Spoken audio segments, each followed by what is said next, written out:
ẹgbọ́n tó bá jẹ́ pé ẹ̀yin lẹ wà ní ipò Iran kí lẹ́yìn náà máa ṣe nírú ipò tán wà yìí àti àwọn nǹkan tó ń ṣẹlẹ̀ sí Iran báyìí ká lẹ́yìn lẹ wà ń bẹ̀ kí lẹ́yìn náà máa ṣe òun ni wọ́n sọ níbi tí wọ́n ti máa ń fi ọ̀rọ̀ jomitoro ọ̀rọ̀ ìyẹn ní ilẹ̀ Amẹ́ríkà arákùnrin òun ló wá ń bi ọkùnrin èyí tó jẹ́ aṣojú ilẹ̀ Amẹ́ríkà láyé pírẹsidẹ́ǹtì ààrẹ wọn tó kọjá tó jẹ́ Barack Obama ọkùnrin yìí ló lọ ṣojú ilẹ̀ Amẹ́ríkà ló lọ bá Iran sọ̀rọ̀ tí wọ́n fi ti ọwọ́ bọ̀wé ńgbà náà tí wọ́n fi ṣe àdéhùn pé wọn ò gbọ́dọ̀ ṣe nuclear weapon àti long range missile nuclear weapon yẹn ohun kan ìjà olóró èyí tó lágbára gidi gan àti ọfà àdólóró yìí tí ó lè rin ọ̀nà tó jìn tí ó jìn jù wọ́n jọ tọwọ́ bọ̀wé àtàwọn nǹkan míì náà tó wà nínú ìwé àdéhùn náà wọ́n wá pè é pé ṣé ẹni yìí kí n tó sọ̀rọ̀ ṣe rí fọ́nrán tí mo fẹ́ mú wáyé ó fẹ́ máa jọ pé mo fi hàn pé káwọn èèyàn pàápàá jùlọ nílẹ̀ Nàìjíríà àwọn ẹ̀yà kan àwọn bígọ̀tì nínú ẹ̀sìn kan bígọ̀tì àwọn aláṣejù ni o nínú ẹ̀sìn kan àwọn yẹn wọ́n ń rò bíi pé Iran ni o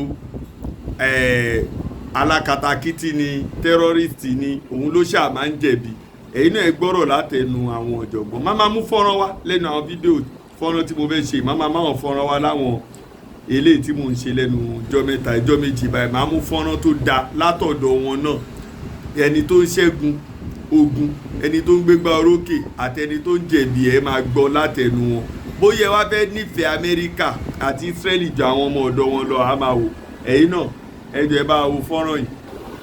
If you were an Iranian leader today, you certainly would be thinking more concretely about whether or not to develop a nuclear weapon than you had in the past. It would be a logical thing to do. Iran was not pursuing a nuclear weapon according to the US intelligence community, and according to the IAEA, they couldn't have turned whatever uranium they had into a weapon in weeks or months.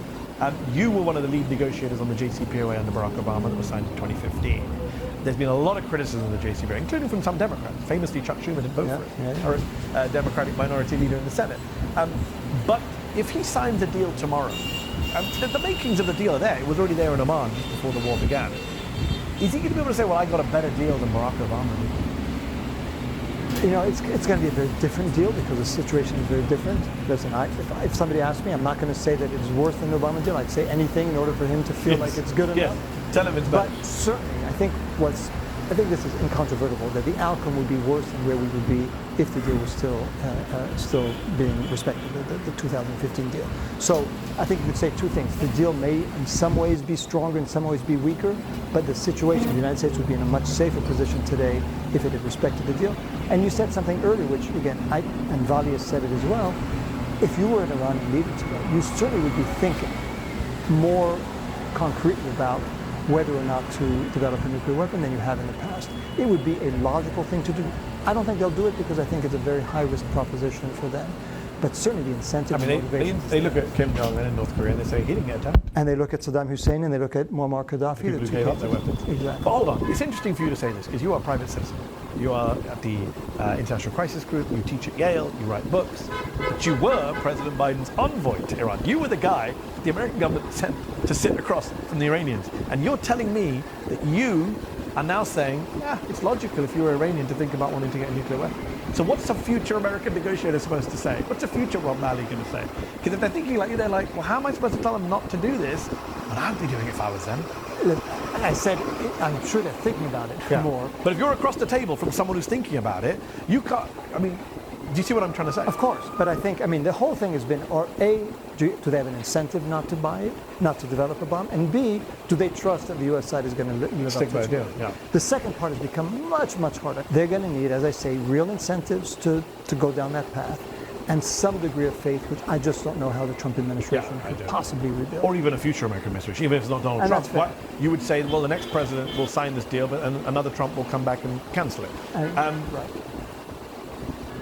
Mo rò pé gbogbo ara o fọ́nrán náà tí a gbọ́ yìí àmọ́ ẹ jẹ́ ń tú níwọ̀nba ní ṣókí ihun tí ọkùnrin yìí ń sọ yìí tí wọ́n pè wá tó jẹ́ àlejò ó sọ pé ní ayé President Obama ní nǹkan bíi 2015 ó ní pé Iran ò ní ìyànjú àbí èròǹgbà láti ṣe nuclear weapon gẹ́gẹ́ bó ṣe sọ ń gbà náà.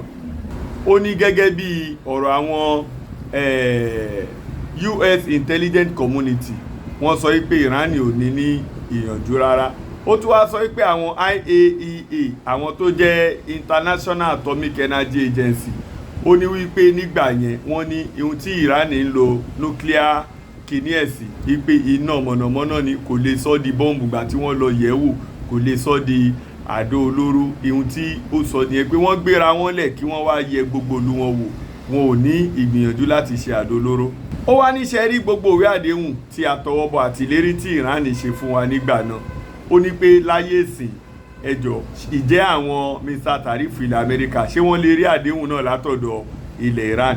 Ó ní wọn ò lè rí ohun tó súnmọ́, wọn ò lè rí ohun tó jọ bẹ́ẹ̀. Ó ní kódà nísìnyí mo ṣe ní ṣókí ni o ọ̀rọ̀ tí wọ́n sọ. Ó ní kódà nísìnyí ṣé tó bá jẹ́ ẹni tó ń bọ̀ òun sọ̀rọ̀ yẹn tó bá jẹ́ pé òun ló lórí Iran kò ní máa wò ó pé ó kú sàn káwọn wá báwọn ṣe máa ṣe nuclear weapon ìyẹn àdó olóró yìí tó lágbára gidi gan. Ó ní ṣé wọn ò ní máa wò ó pé ó kú sàn káwọn ṣe nítorí wọ́n ti rí àwọn akẹgbẹ́ tí wọ́n ṣe tí Amẹ́ríkà ò lè lọ bá wọn jà mọ́ pẹ̀lú àwọn àkọlù yìí. Ó ní àwọn tó wà lóde yìí wọn ò lè bá wọn ṣe àdéhùn tí wọ́n dẹ̀ ti jà tán ti rí pé àwọn ṣe dáadáa lè bá wọn ṣàdéhùn èyí tó wálẹ̀ tó irú nǹkan tí àwọn bá wọn ṣe láyé Barack Obama. Ohun tí mo ní kí n mú wá náà lélẹ̀ ẹ jọ̀ọ́ ẹ follow ẹ like àwọn nǹkan míì bọ̀ tá a mú bọ̀ ẹ follow ẹ like ẹ subscribe ní Facebook YouTube mi náà ẹ jọ̀ọ́ ẹ lọ bá ń tẹ̀lé Instagram mi o ẹ jọ̀ọ́ ọ̀rọ̀ ṣùnùkùn ọ̀rọ̀ _ ṣùnùkùn ẹ ṣé gan.